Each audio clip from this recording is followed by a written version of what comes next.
대한민국에서 일하셔도 한국말로 많이 말 못해요. 네? 무슨 말이죠? 그 노동자분들이 대부분 외국인 노동자세요. 표정과 몸동작으로 이분들도 몸동작으로 알아들어요. 약간 위험한데?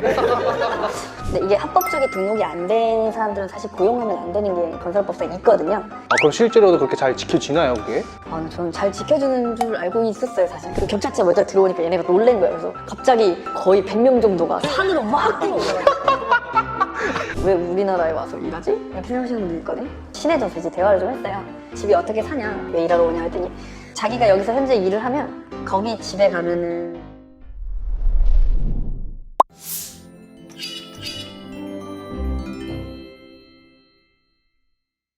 그러면은 이제 취준하셨을 때 가장 힘들었던 점은 어떤 건지 여쭤봐도 될까요?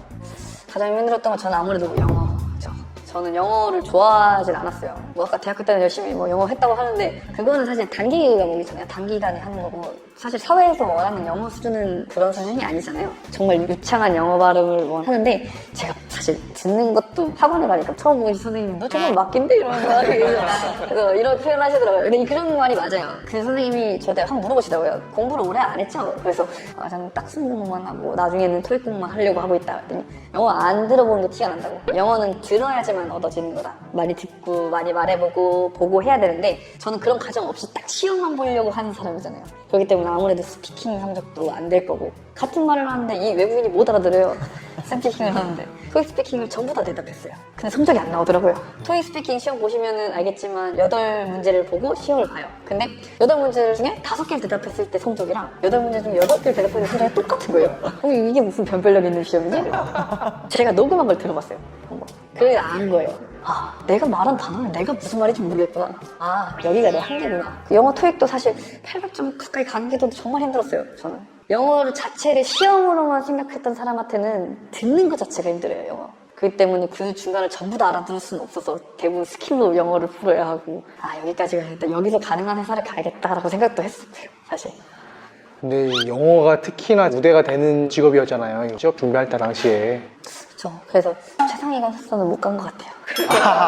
그래서 최상위권에서는 사실 영어 잘하는 사람이 필요로 하기 때문에 아까 전에 말씀하신 것처럼 무조건 한 번은 나갔다 와야 그런 되니까. 정도의 수주업이 가지고 있는 큰 회사들은 그런 걸 원하기 때문에 낮은 성적의 영어자들을 뽑질 않죠. 그쵸. 사실 거기 나가면은 가서 내가 한국말로 관리하는 게 아니라 영어로 관리를 해줘야 되니까 그분들을. 네, 그렇죠. 한국말 알아듣는 사람은 단 한 명도 없어요. 근데 이거 약간 여담인데 대한민국에서 일하셔도 한국말로 많이 말 못해요. 네? 무슨 말이죠? 그 노동자분들이 대부분 외국인 노동자세요. 그래서 한국말을 못 알아들으세요. 영어로 하세요? 아니요, 전혀.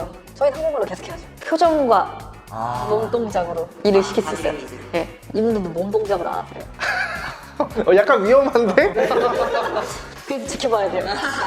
외국인에게 업무를 시켰으면 지켜봐야 해요. 얘가 잘 알아들었나 못 알아들었나. 옆에서 잘 보고 있다가 멀리서 좀 지켜도 봐야 되고요. 요즘은 사실 한국 사람들은 힘든 일을 안 한다라는 트렌드이기 때문에 한국 사람들 찾아보기 되게 힘들어요. 그러니까 우리나라에도 외국인 분들이 와서 이제 일을 많이 하시는 거잖아요. 네네네. 근데 사실 그분들이 여기 와서 일을 하시려면은 합법적으로 이렇게 어떤 절차를 걸쳐서 등록이 돼야 되는 건가요? 근데 이게 합법적인 등록이 안 된 사람들은 사실 고용하면 안 되는 게 건설법상에 있거든요. 그렇기 때문에 저희는 일단 확인을 다 하게 되고요. 뭐 여권이든 예를 들면 등록증이든 이게 있어요. 그거를 등록을 하게 되어 있어요. 현장에 들어갔을 때 안전관리사한테. 그리고 안전관리사에 등록이 돼야만 현장에 들어올 수 있기 때문에 저희는 당연히 이제 등록이 돼 있다고 생각을 하죠. 그럼 실제로도 그렇게 잘 지켜지나요, 그게?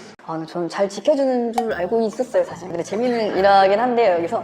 제가 이제 저희 외국인들을 검사하러 온 게 아니고 시위 때문에 현장에 경찰차가 들어온 적이 있었어요. 시위가 건설 현장에서 있었던 거예요? 아니요, 경찰차 바로 앞쪽에 길가에서 이제 시위가 있었는데 차량을 좀 주차해도 되겠냐고 물어봤는데 이분들이 사이렌을 켜고 오신 거예요. 시위에서 사람들도 웅성웅성한 소리도 들리고 사이렌도 울리니까 현장 내에 그 소리가 퍼졌는데 그 경찰차 먼저 들어오니까 얘네가 놀란 거예요. 그래서 갑자기 근로하고 있던 외국인들 중에 거의 100명 정도가 산으로 막 뛰어올라가요. 산으로? 네, 막 뛰어 올라가. 차장님들이 막 올라가고 잡아라! 걔네들이 아저씨 아니라고 잡아라! 빨리 이랬는데 말도 안 통하잖아. 뛰어가는 애들이 아니라고! 이랬는데 막 오라고 그러는데 그냥 다 도망가. 잡히면은 나가야 되니까. 바로 나가야 되니까. 그래서 이제 돌아오는데 그냥 2시간 걸렸어요. 그때. 다 돌아오는 데까지. 그런 모습을 제가 처음으로 본 거예요. 저희 근로자들이 모두 놀래서 아니 저렇게 많은 사람들이 그렇게 된 거죠. 그러니까 그럼 그 사람들이 나 등록됐다고 말을 하고 속이고 그런 거네. 이미 등록 회사에서 그쪽 회사에서 등록증도 다 제시했는데 그만큼 알 수 없는 거죠. 이런 재밌는 일인데 그거 한번 보시면 굉장히 장관이에요. 살면서 그런 광경을 언제 보겠어. 옛날에는 검사 오는 것도 많아서 굉장히 심했다고 하더라고요. 그분들한테는 이제 그 자체가 생계잖아요. 그렇죠. 그리고 이게 이분들이 왜 오시는지도 궁금하실 수 있잖아요. 왜 우리나라에 와서 일하지? 이렇게 생각하시는 분들 있거든요. 제가 예를 들면은 여기 노동자 일하시는 분이 있어서 좀 친해져서 이제 대화를 좀 했어요.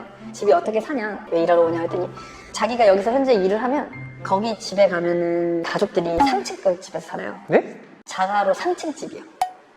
아, 그러니까 3층에 있는 집이요? 아니 3층짜리 집을 살고 있어요. 3층짜리 집? 네, 그리고 막 사진 보여주면 외제차가 있어요. 집 안 주차장에. 뭐지? 근데 이분은 번 돈의 절반 정도를 가정에게 보내준대요. 그러고 나서 거기 가족 대가족이 같이 살 수 있어요. 물가의 차이가 심하기 때문에 저희 나라에서 일하면 거기에서는 의사보다도 위해요. 그렇기 때문에 위험한 일들을 도맡아서 하더라도 행복하게 가정을 위해서 일하는 거죠, 다들. 처음에 내 생각에 난 돈을 많이 받나? 이 생각이 들긴 했는데 얼마 정도 받으시나요? 한 달 정도 하시고? 그 급여 체계가 사실은 정확하게 밝혀지진 않았는데요. 외국인들한테 제가 얼마인지를 물어봤는데 제가 아까 제 연봉을 대충 얘기했으니까 아시겠지만 저보다 많이 벌어요. 네? 네.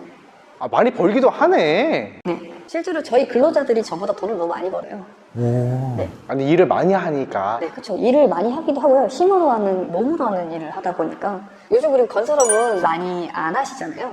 약간 3D라고 생각하는 업종 중 하나고 안 하는 만큼 하는 사람에겐 대우가 좋을 거 아니에요. 급여가 점점 더 올라가는데. 네, 급여 체계가 올라가고요. 1급으로 대부분 계산하신다 하면 평균 급여 최소 1급여는 20만 원 이상은 네? 20만 원이요? 네. 그리고 기술자라고 표현하시는 분들은 한 하루 급여 뭐 30만 원에서 40만 원 초과할 수도 있고요. 저희가 이제 급여 체계 그분들한테는 알고 있기 때문에 한국인 분들은 그 정도라고 생각하시면 되고요. 일도 주말에는 안 쉬셔도 되잖아요. 주말에 쉬지 않고 계속 일한다고 생각하시면 급여는 계산해 보시면 나올 것 같아요. 저는 그냥 이거 듣다가 궁금한 건데 1급으로 이렇게 많이 주잖아요. 근데 막 작업을 하다가 막 비 오면은 작업이 중단되거나 이러면은 1급을 이제 안 드리는 건가요? 아니죠. 저희는 환경적인 요인이 굉장히 많다는 직업이에요. 비가 오거나 눈이 오면 저희한테는 정말 아무것도 할 수 없는. 근데 작업자들은 좋아요. 왜냐? 일을 안 하고도 돈을 받을 수 있거든요. 와, 받을 수 있어요? 네, 그쵸. 왜냐면 출근을 했을 경우 돈 줘야 돼요. 반급여라도. 1급은 아니고요. 1급의 절반 정도를 주게 돼 있어요. 오전에만 출근을 하더라도. 근데 출근을 안 시키려 하죠. 그래서 비가 오겠다고 예정돼 있으면 안 시키려 했는데 근데 이게 되게 딜레마긴 한데요. 비가 내일 잡혀있다고 하더라도 만약에 비가 안 와요. 그럼 저희 하루 놀고 오거든요. 아무것도 안 했는데. 그렇기 때문에 나오라고 해요. 나오라고 했는데 비가 와요. 그럼 이 사람은 돈 벌고 집에 가는 거예요. 딜레마네. 그래서 저는 아직도 이제 뭐 일하면서 계속 습관이지만 아침에 날씨를 항상 봐요. 전날에도 보고요. 주간 날씨는 항상 확인하고요. 계획을 짜려면 날씨에 대한 게 굉장히 중요하고 뭐 태풍 온다 보면 거의 뭐 저희는 놀 수밖에 없는 거고요. 그렇게 만약에 비가 오거나 막 태풍이 오거나 그러면은 작업자분들은 이제 작업을 스톱하시잖아요. 그럼 현장 관리직 분들도 쉬게 되는 건가요? 아니면은 일거리가 더 생기는 건가요?